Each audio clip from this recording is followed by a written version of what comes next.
Hello again.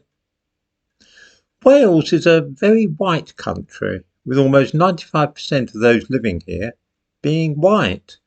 The visible minorities are more often of South Asian heritage than they are of African origin. Indeed, for the last week or so, I haven't seen a single black person.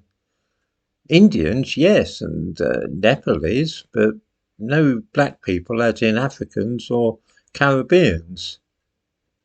Fewer than 1% of the population of Wales are black. That is to say, more than 99% are not black. This is worrying for the BBC, and so they've decided to do something about it.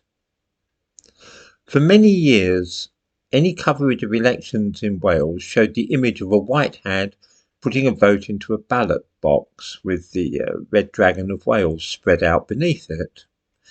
Now, the BBC have photoshopped a black hand onto the image to replace the white one, so that it now represents the fewer than 1% of the population who are black.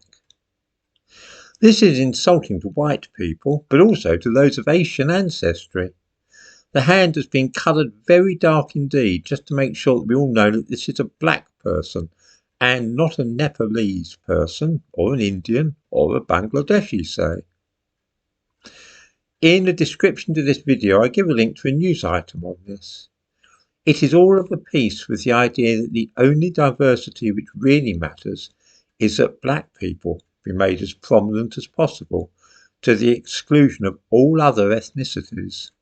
Quite a few Welsh people are irritated by this, but I suppose it serves them right for being so white, or for being Nepalese or whatever.